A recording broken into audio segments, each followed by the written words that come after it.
Okay, I think I'm live. Let me go into log in on my laptop. So I've been trying to go live. I've been trying to go live from my laptop, but the Wi-Fi connection here in my hotel is horrible. And so it was just circling and not doing anything. I tried refreshing and it wasn't working. And so, okay, it's saying that I'm live on my phone, but I don't see it in the group.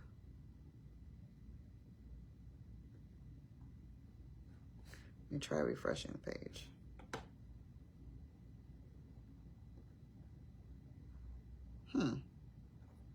That's weird.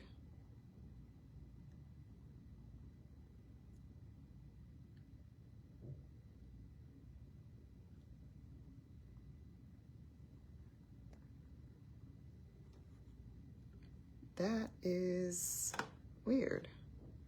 And I don't have the timer either.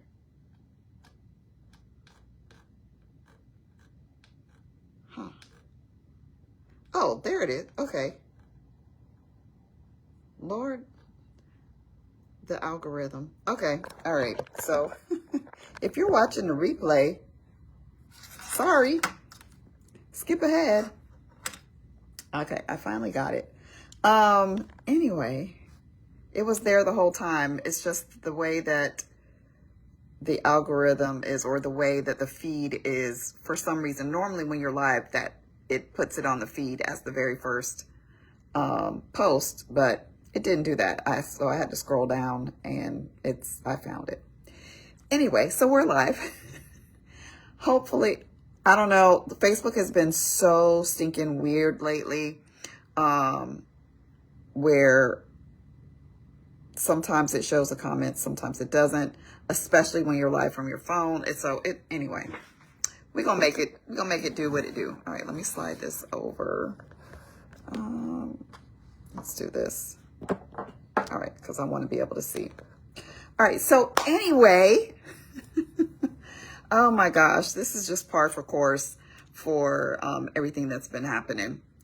Anyway, I appreciate your grace for last week for me missing our live stream. I had planned to go live anyway. But the timing, I had to fly last week as well. And the timing of my flight versus our live stream time, it wasn't working out. And I wasn't confident that once I got into town, that I was going to have capacity to be able to go live. So I was like, you know what, let me not stress myself out. I'll just cancel for this week. But I did not want to skip for a second week in a row. And I knew I would get in early enough here for me to be able to do it. I really wanted to come on live earlier this evening, but I had I had an emergency meeting pop up. And then I already had another meeting on my schedule for tonight. And I hopped off of that early just so that I could come on and do this live. But anyway, besides all that, hi, how y'all doing? So tonight I wanted to talk to you all about when life forces you to slow down. And this particular topic is inspired by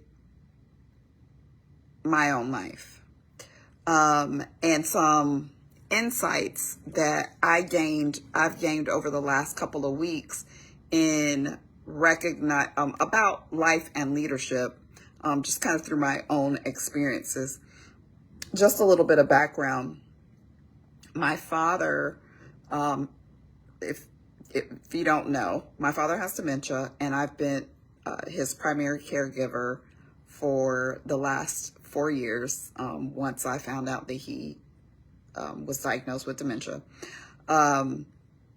moved him into a facility almost 2 years ago now.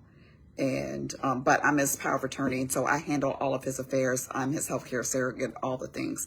And he has been in and out of the hospital and a skilled nursing rehab facilities, I should say, for the last several weeks. And so it's just been very heavy. And because the hospital and the rehab facilities aren't equipped, they're not specialized care for dementia patients. And there's, patients with dementia need a particular type of support.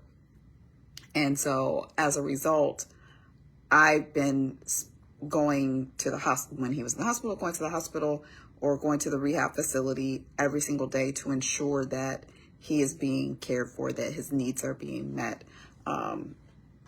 Because as his guardian, if you will, that's part of my responsibility is to advocate for him and ensure that he has the support that he needs. And so through all of that, I have experienced my own level of burnout. I have been knocking my head up against the capacity boundary for myself for the last few weeks, and especially for the last several days, because I've been dealing with this for a while. And so I finally I was already like close to capacity, my level of capacity, but I really have been knocking up against that. And that friction there,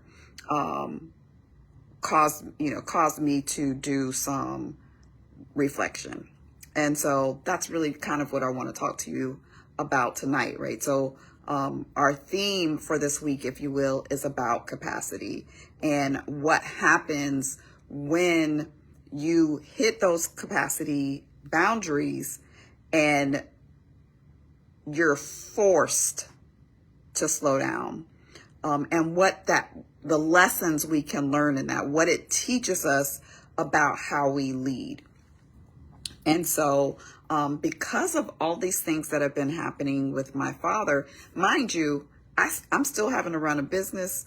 I'm still, having to live life in the middle of all of these things. And I had travel already scheduled for client work. Matter of fact, and I don't normally do this, nor if I am traveling, I typically will, very rarely will I travel 2 weeks in a row. But if I do, I definitely will block my calendar out so that I don't have a whole lot of back-to-back travel. Well, as it were, I have five straight weeks of travel. And if you don't travel regularly, you may not know how draining energetically just travel can be, let alone the fact that I am spending 6 hours standing in front of a room of people facilitating a training, facilitating learning. That in and of itself is draining as well. And so it's not necessary for me to get into the backstory on how I ended up with 5 weeks straight of travel, but just know that that's the case. And so I have all that going on in addition to the things that are happening with my father. And one of the facilities, the first facility that he was in post-hospitalization, they were not communicative at all. And so I was having to put in a lot more effort and work into ensuring that I was getting the information that I need to ensure that his care was sufficient. And so through all of that, for the last 2 weeks, I actually pulled away from social media. I barely got a couple of, a few of the posts that I do for our group are fairly easy for me to create. And so I was able to get the majority of those out, not all of them, but the majority of them I was able to get out. And, I wasn't able to go live last week. But I literally, TikTok is where I play the most, and I usually will post around five videos a day, sometimes more, sometimes, a couple less, depending upon what's going on, but definitely 2 to 3 posts per day over on TikTok. And I did 1 post in a 2-week period. 1. And that happened because, and I wasn't posting on LinkedIn either, which I normally will post like 3 times a week there. And I couldn't. I did not have the capacity to be able to do all of those things and show up for my father. And it was difficult because I'm in the middle of a launch. I'm in the middle of promoting. I'm doing the Burnout Proof Leadership Challenge again. It starts on Monday. I've mentioned it a couple times in here, but I haven't done a lot of promotion within our group. So you may not even realize that I'm doing it again. But the Burnout Proof Leadership Challenge starts on next week, Monday. And I had mapped out all of the social media posts for all of the platforms, all of the emails. I had all of that mapped out. Some of it I had created already. Some of it I just had kind of topics that I wanted to post about, that I needed to create as I went along.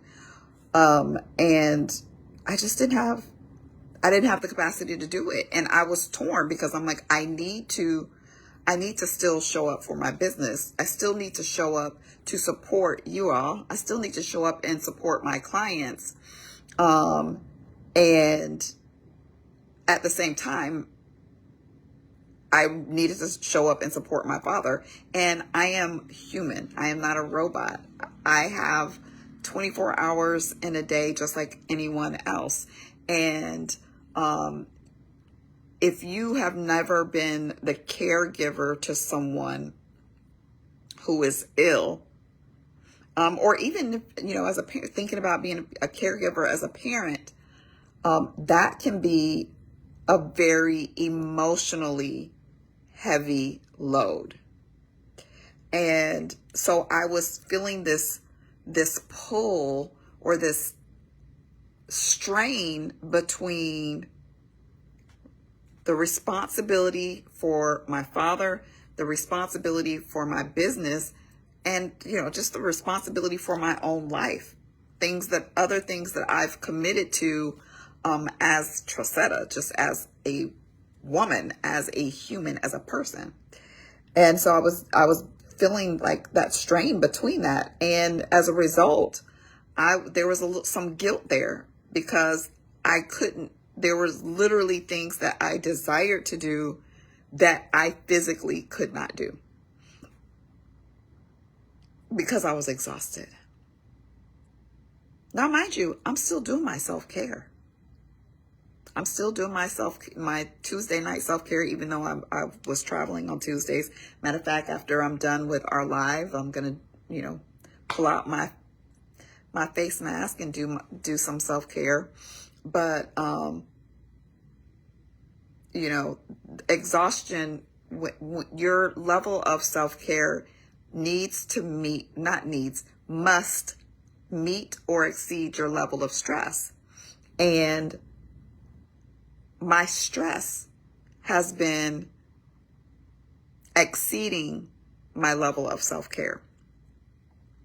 And what I realized through all of this is that our capacity is not just about our physical capacity, the number of hours that we have in a day, right? It's more than that. There's an emotional capacity and a mental capacity as well. And so sometimes life will cause you or make you pause because you wouldn't choose to do it on your own. Sometimes life will make you stop or pause, go into a holding pattern because you won't make the decision on your own. And it's not about punishment. It really is about protection. It's really about protecting you from going over the cliff, right? Going over the edge of the cliff. I do on my TikTok page, I started this recently, a series that I call Soul Care Sundays, where I share leadership strategies from the Word of God, from using scriptures in the Bible. And this past Sunday, I was using the scripture from the book of Psalms, a very familiar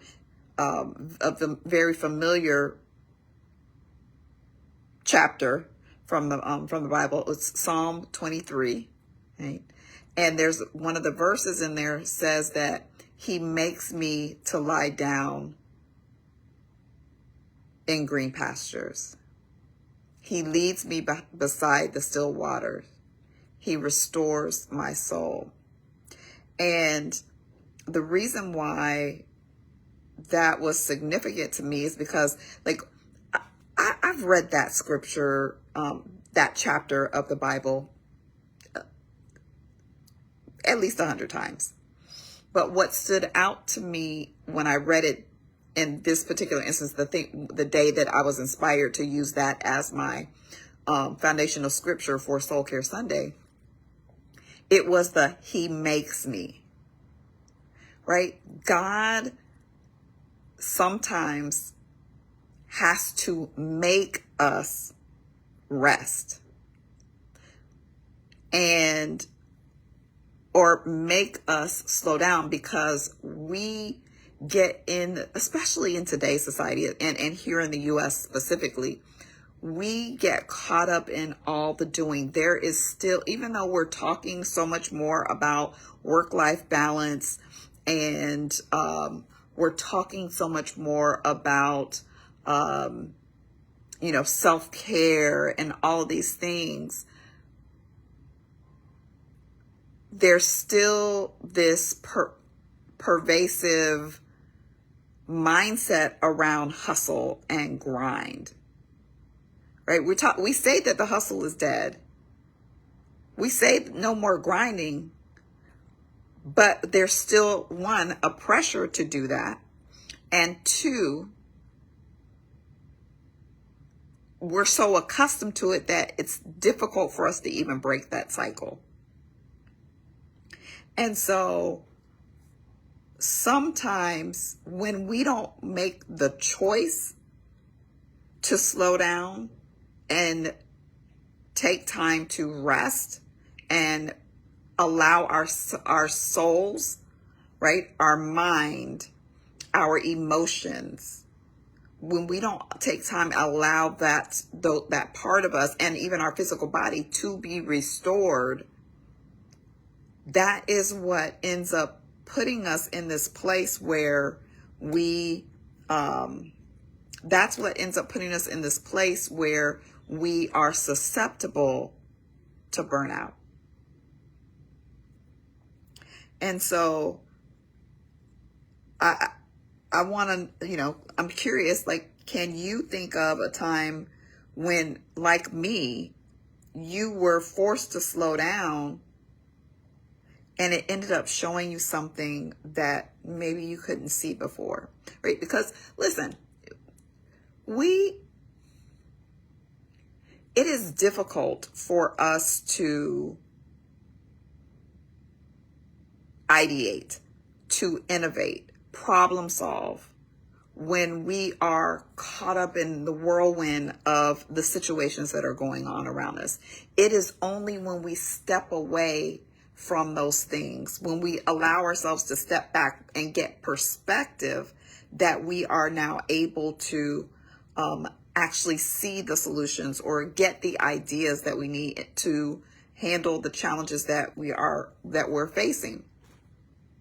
And it's so interesting because I had an associate of mine reached out to me today because I think he saw a post that I did on LinkedIn about this kind of similar topic, and how my dad had been in and out of the hospital and whatnot. And he and I bonded when we met. We bonded over the mutual experience of caring for a parent with dementia. I met him just a couple months, maybe about 3 or 4 months after I moved in with my father to be his primary caregiver, because of the dementia. And so we bonded over that. And so over the years, his father has passed on, but matter of fact, had passed on before we even met. But he has really supported me over the years in that journey, because he understands what it's like. And so he reached out and was like, hey, I saw your post. I just want to check on you and see how you're doing. Right? He's like, how's dad? And then, how are you? Not the how are you that's like where you're expecting oh, I'm good, things are good, it's a little, life is life and whatever. That really he wasn't asking. And it's funny because you can tell, right? You can tell when someone is asking you how you're doing and they just are asking out of the formality of it, versus when someone is genuinely asking, no, I don't want the answer that you give everyone else. I want the real answer. And, and I allowed myself to go ahead and share really how I was feeling in the moment. And what ends up happening is some things that he shared really helped me to shift my perspective. And as a result, matter of fact, when I was talking to him, I was on my way to the airport. And by the time I landed here in DC, I had a whole new mindset, a whole new perspective. I won't necessarily say that I felt rejuvenated, but I had hope. There was hope there that wasn't there before, right? There was a renewed sense of hope. Anyway, I got off track a little bit, but because I really want to talk about, I've kind of taken this turn into talking about perspective and whatnot. But what I really want to talk about is capacity, right? Like what capacity really means. And so first of all, I'm big on meaning. I'm big on defining things so that we have a common understanding when I use terms, so that we have a common understanding of what I mean when I say what I say, right? So capacity, when I'm talking about capacity, I'm talking about your current ability to be able to give attention to, give energy to give care to things without you being depleted.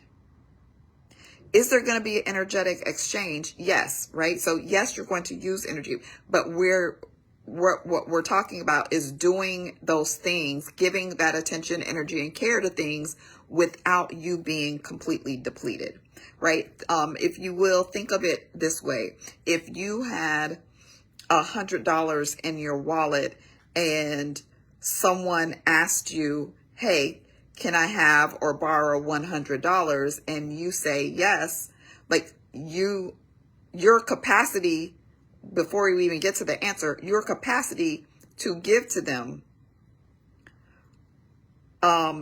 is going to depend on you, right? Some people might say, well, I have $100 to give, so I have $100 capacity.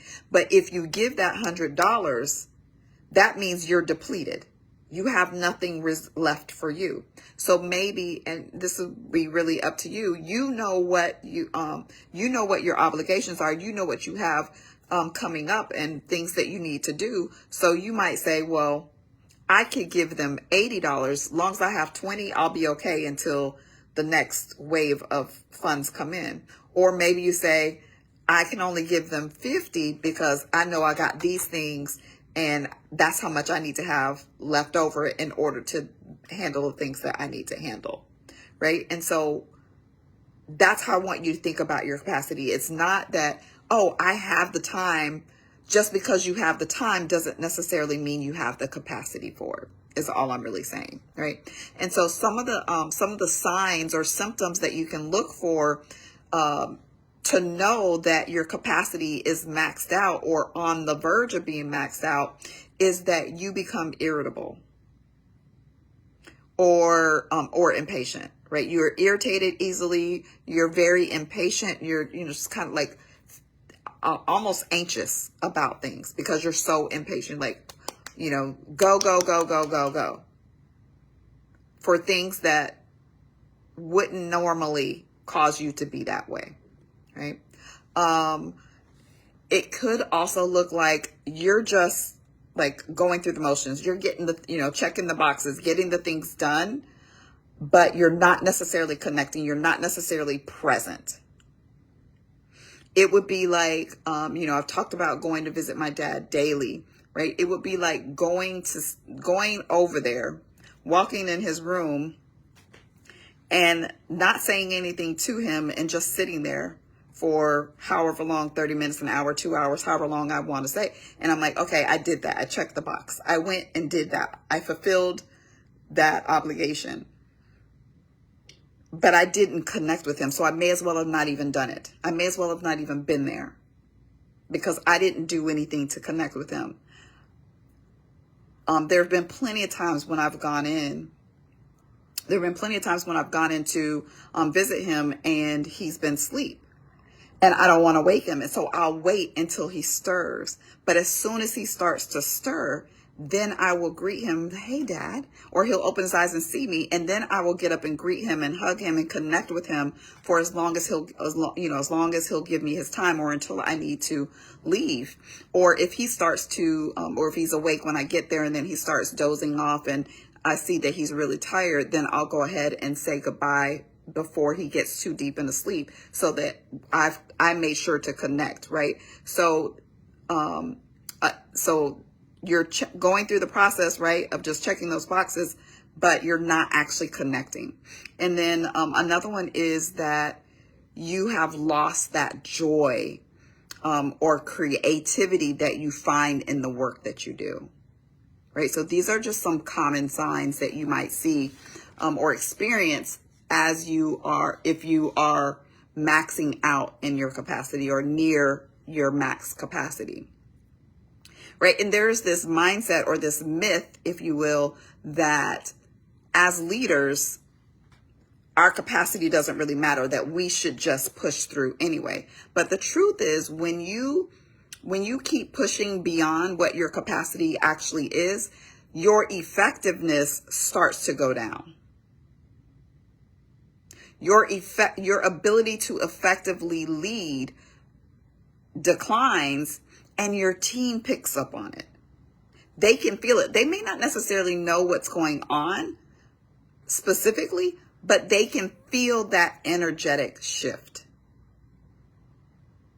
So I want to share with you the 3 R's of capacity awareness so that you can recognize when you are nearing your capacity or recognizing what your limitations are, and then actually going through the process of resetting if you need to, right? And so those are actually the bookmarks for the three R's of capacity awareness. One is really about that awareness, right? It's the first R is to recognize. Recognize what your current limits are. Notice I said current, because day by day that may be different. I don't even want to say year by year, month by month, week by week. Day by day, that might be different. Not only that, it could be moment by moment, depending upon what's happening in your life, right? So you've got to recognize what your current limits are and be honest about it. Be honest about how much energy you have.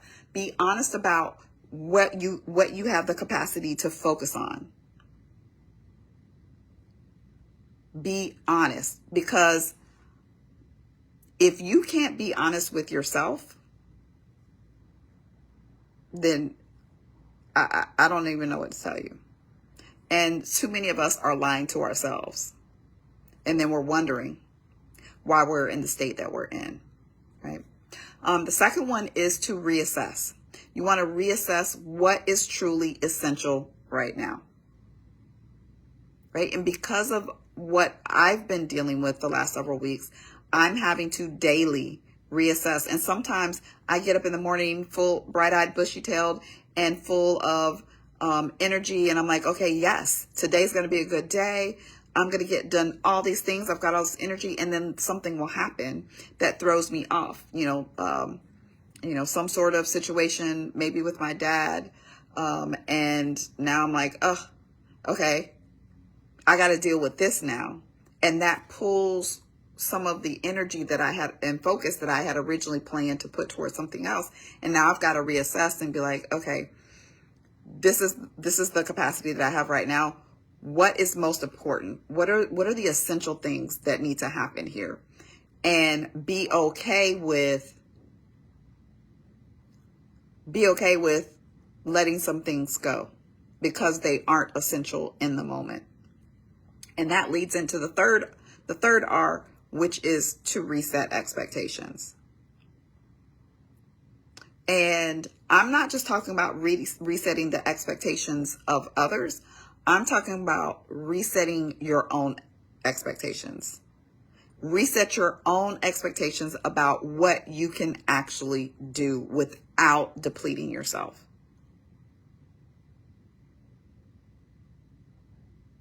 And I know for those of us who are highly ambitious and type A, that is very challenging.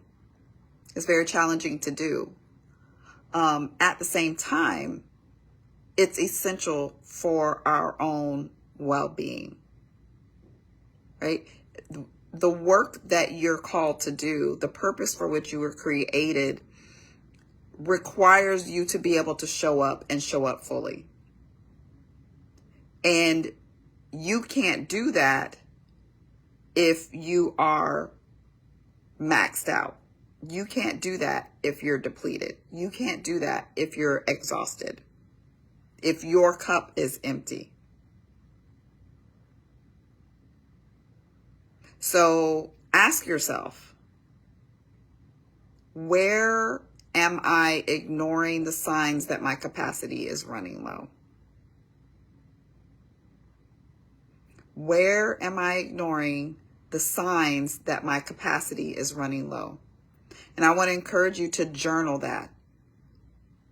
You can, I don't care how you do it. It can be pen to paper. It could be audio recording, journaling exercise. It could be a video journal. I don't care. It doesn't matter how you do it. It could be hieroglyphics. I don't care how you do it, but I really encourage you to journal. Write that question or start with that question and then just allow yourself to reflect and see like where are those places? And then figure out, okay, what's the reset here? How can I reset my expectations around that area? And I just want to reinforce what I said earlier that about slowing down. It really is not a sign of weakness, right? Because you don't have to be the strong one all the time. So taking the time to slow down, taking the time that you need to care for you, to be restored, to be rejuvenated, that's wisdom. That's wisdom. Because, you can't lead when you're running on fumes.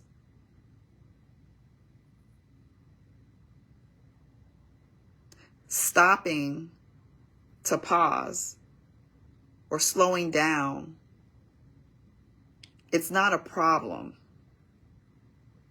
It's not a problem that you need to fix. It really is the pathway to the very thing that you are desiring to accomplish. Because if you're burned out, if your body gives out, you're not going to accomplish it anyway. So, this whole conversation tonight is really, I mean, it's what I'm going to be digging into inside of the challenge next week. So, if you haven't seen me share about it, and honestly, I can't even say whether or not I shared it or not in the group or not. I think I did, but I'm not sure. I will now. But Monday, we're starting the Burnout Proof Leadership Challenge. This time, instead of it being a 5-day experience, it's only going to be 3 days. I condensed it because I realized that, based on last time, I'm like, most of the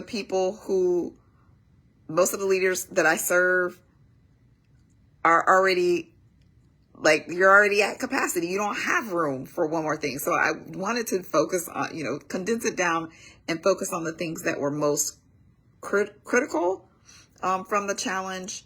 And so that's going to allow you to release some of the things that you're carrying, right? Because you're carrying too much right now anyway, right? So how can you release those things and really reclaim some of your energy and your capacity, right? And do so confidently, right? So each day is going to focus on just one shift where you can start to lead more from a place of alignment rather than exhaustion. As before, it's completely free. This isn't fluff. Right? This isn't fluff, but it's for leaders who are really ready to do the work, right? So if tonight's conversation really hit home with you, then this challenge is your next step. Drop a fire emoji in the comments, or you can go to the link. I will add the link to the comments as soon as I'm done. Matter of fact, actually, I should be able to do it from my computer. I didn't even think about that. I'll do that really quick. One moment. Un momento, por favor. Use my Spanish.